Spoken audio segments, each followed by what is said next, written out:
শুভ সকাল বন্ধুরা। সবার আগে বলি তোমরা কেমন আছো বলো। আশা করি তোমরা সবাই খুব ভালো আছো এবং সুস্থ আছো। আমার ছোট্ট একটা নির্বাকে তোমাদের অনেক অনেক স্বাগত, অনেক অনেক ভালোবাসা। আমি প্রথমে বলেছিলাম, তারপরে দেখলাম বাইরের আওয়াজ হচ্ছে, তো কিছু ওই একই ইট রাখছে, কাদের বাড়ি হবে তো বাড়ির সামনে ইট রাখছে, না ইটের আওয়াজে তোমরা শুনতে পেতে না, তাই আমি ভয়েসটা দিচ্ছি। তো দেখো, সোমনাথই বলে যে ভয়েসটা দিয়ে দিও, কেননা ওনাদের শুনতে অসুবিধা হবে তোমার বন্ধুদের, তাই জন্যে আমি তোমাদেরকে ভয়েসটা দিচ্ছি। তো দেখো, আমি পাশের দিকে ভাত বসিয়ে দিয়েছি, আর আজকে সোমনাথের বার্থডে, জন্মদিন, ওকে আশীর্বাদ করো ও যেন সুস্থ থাকে, ভালো থাকে এবং অনেক অনেক দূরে এগোতে পারে, ঠিক আছে। তো দেখো, আজকে সেরকম স্পেশাল কিছু করবো না। সোমনাথকে বাজারে পাঠিয়েছি, বাজারে বলতে ওই ঠাকুরের ফুল আর মিষ্টি আনতে। সেই একটু শ্বশুরমশাই বলেছিলেন যে মা, দাদু ভাই বা ছেলের জন্মদিনে যে কোনো শুভ কাজে ঠাকুরকে একটু মিষ্টি দিয়ে পুজো দিও। তো এমনি তো ফুল ছিল না, ফুলটা শেষ হয়ে গেছিলো, ফুলটাও আনতে হবে। তো ফুলটা আনতে দিয়েছিলাম, ফুল আর মিষ্টি, আর যদি পারে সম্ভব হয় তাহলে মাছ আনতে। আর এ পাশে দেখো, সোমনাথের ভাত বসিয়ে দিয়েছি, যেহেতু আজকে অফিসে যাবে। ভাতের মধ্যে আজকে ডিম দেবো না, কারণ আজকে ডিম করবো না। এর মধ্যে আলু ভাতে আছে, আর সকালবেলা না ও ভাত খেয়ে দিতে চায় না, একদম খেতে চায় না, জোর করে খাওয়ানো হয়। আর ও বোঝে না, আমি যখন সেই চলে আসি 8টা 8:30টার ভেতরে, আমার জন্য আর কোনো সকালের খাবার দিতে হবে না, খালি দুপুরে লাঞ্চটা দিয়ে দিও। তো তাই জন্য দেখো, আর একটু সামনে আছে।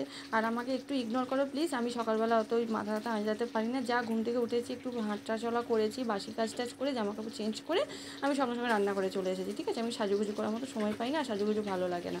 তো আজকে রান্না হবে লুচি, আলুর দম আর ছোলার ডাল। এপাশে দেখো কুকারে ছোলার ডালটা হচ্ছে।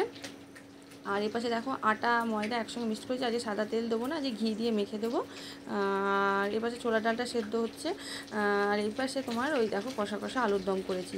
আদা বাটা, জিরে বাটা, আজকে জিরে দিয়েছি, কাঁচা লঙ্কা আর চারমগজ দিয়ে মিক্সি একটু জান্ডার একটুখানি বেটে নিয়ে, আর টমেটো দিতে ভুলে গিয়েছিলাম, যেহেতু কদিন ধরে সোমনাথের ইউরিক অ্যাসিডটা খুব বেড়েছে বলে টমেটো খাওয়া বারণ। কিন্তু পরে বললাম একটু টমেটো না দিলে হয়, তো টমেটো ভেতরে ডানাগুলো ফেলে দিয়ে টমেটোটা দিয়েছি, ঠিক আছে। দিয়ে একটু কষা কষা করে দেবো।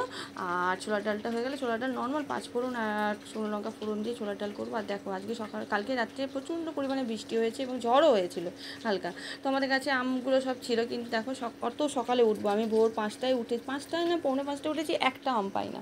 সামনে আমাদের ফ্রন্টের গাছটা তো পাইই না, আর পেছন দিকে বাগানেও গেছি জল ডিঙিয়ে নিয়ে, কিন্তু একটাও আম পাইনি। তো এই আমগুলো ছিল আমার ফ্রিজে দুটো, তো এই আম দুটো কেটে দেবো। আর সোমনাথকে কালকে আসার সময় মিষ্টি আনতে বলেছিলাম, কিন্তু ও ভুলে গেছে, জানি না, আজকেও তো আমি বলিনি বাজার যাওয়ার সময় মিষ্টির কথা। আজকে যদি আনবে, না হলে না আনবে, মিষ্টি তো দরকার নেই আর। তো ঠাকুরের মিষ্টিটা যেন আনে সেটাই বলে দিয়েছিলাম।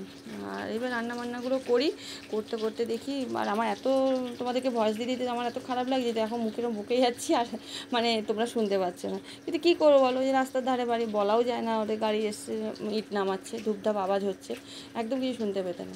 তো দেখি ও সোমনাথ যদি মাছ আনে, মাছে কী করি তারপর তোমাদের সঙ্গে শেয়ার করছি, ঠিক আছে।